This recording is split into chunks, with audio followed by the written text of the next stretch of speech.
Chandrashekhar Azad, Chandrashekhar Azad Ravan, Bhim army वाले चंद्रशेखर, ये जो तमाम नाम आपने सुना है, उस नाम ने 2024 के लोकसभा के चुनाव में अपने ताकत को जाहिर किया है और अपने ताकत से दिखाया है कि कैसे अब चंद्रशेखर उभर रहा है, कैसे चंद्रशेखर का उदय हो रहा है।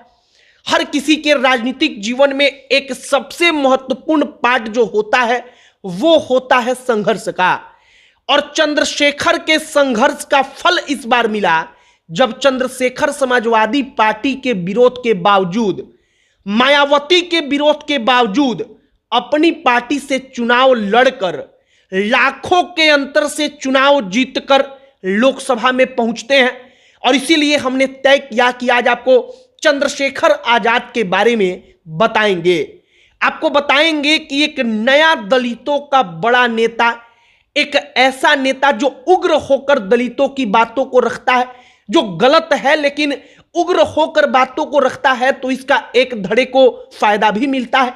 इन तमाम चीजों पर आगे बातचीत करेंगे और बताएंगे कि कैसे इस वक्त पर उत्तर प्रदेश में और काफी हद तक चंद्रशेखर बिहार के मामलों में भी इंटरेस्ट लेते हैं। तो बिहार के लिए एक नया वोकल जो बहुत अधिक दलितों के मुद्दे पर बोलता है, वो नेता उभर रहा है। नाम चंद्रशेखर आजाद।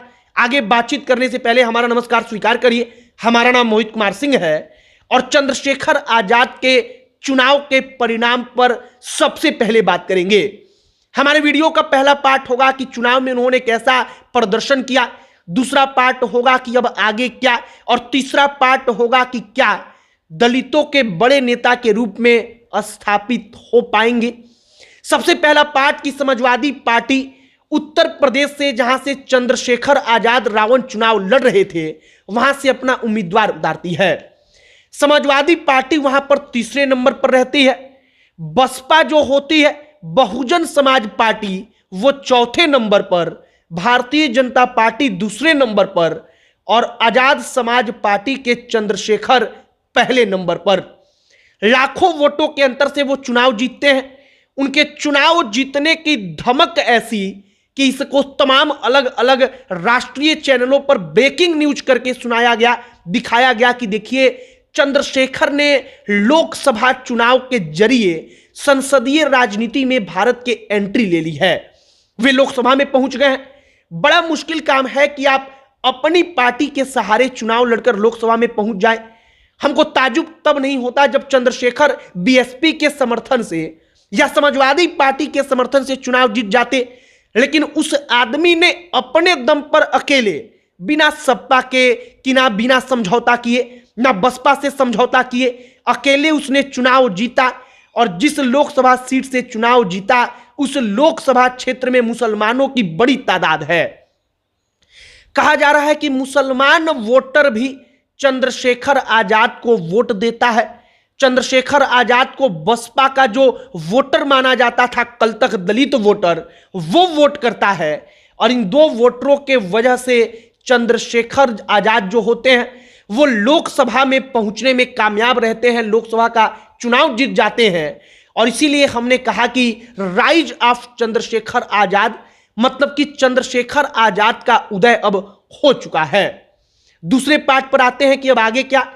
अब आगे एक बात निश्चित है कि सांसद बनने के बाद कद बढ़ेगा, मतलब चंद्रशेखर आजाद उसी आक्रामक शैली के साथ दलितों की राजनीति को आगे बढ़ाएंगे। और निश्चित तौर पर सांसद बनने के बाद जब दलितों के मन में यह संदेश जाएगा कि हो ना हो अब तो चंद्रशेखर भी हमारा विकल्प बन सकता है, तो वो बीएसपी को और तेजी से छोड़कर चंद्रशेखर की तरफ शिफ्ट होगा। ये दूसरा पॉइंट है, दूसरा पार्ट है। अब तीसरा पार्ट कि क्या वो सफल हो पाएंगे दलितों का नेता बनने में। इसका सबसे स्पष्ट उत्तर यही हो सकता है कि राजनीति में जब किसी भी चीज को लेकर एक स्पेस, एक जगह क्रिएट होता है, तो वो जगह जल्द से जल्द जो भी प्रभावी होता है उसको भरने का प्रयास करता है। अन्यथा जो स्पेस क्रिएट होता है वो किसी ना किसी को लाकर उस जगह को भरने के लिए खड़ा कर देता है। उदाहरण के तौर पर समझिए कि अगर उत्तर प्रदेश में यादवों का कोई नेता हो ही ना, अखिलेश यादव चुनाव लड़े ही ना, तो यादव समाज अपने विकल्प के तौर पर किसी ना किसी दूसरे यादव नेता को लाकर खड़ा कर देगा। एकदम ऐसा ही इस वक्त पर उत्तर प्रदेश में दलितों के साथ हो रहा है। अब बीएसपी विकल्प उनके पास नहीं है, यह स्पष्ट हो चुका है। चंद्रशेखर आजाद जो है वो चंद्रशेखर आजाद विकल्प बन सकते हैं क्योंकि उनके अंदर वो तमाम चीजें पिछले कुछ सालों में दिखी हैं, और सांसद बनने के बाद विकल्प बनने का जो उनका प्रयास था उसको और अधिक बल मिल जाता है। बाकी चंद्रशेखर आजाद संसदीय राजनीति में धमाकेदार एंट्री लेते हैं। ऐसी एंट्री की पूरे देश में इसकी चर्चा होगी, चाहे इस भीड़ में ना हो, 2 दिन बाद हो, लेकिन इसकी चर्चा जरूर होगी। और हमने चंद्रशेखर आजाद के बारे में आपको सब कुछ बताया। आपकी क्या राय है कमेंट बॉक्स में लिखकर बताइएगा। अब अंत में हमारा परिचय, हमारा नाम मोहित कुमार सिंह है। बहुत बहुत धन्यवाद।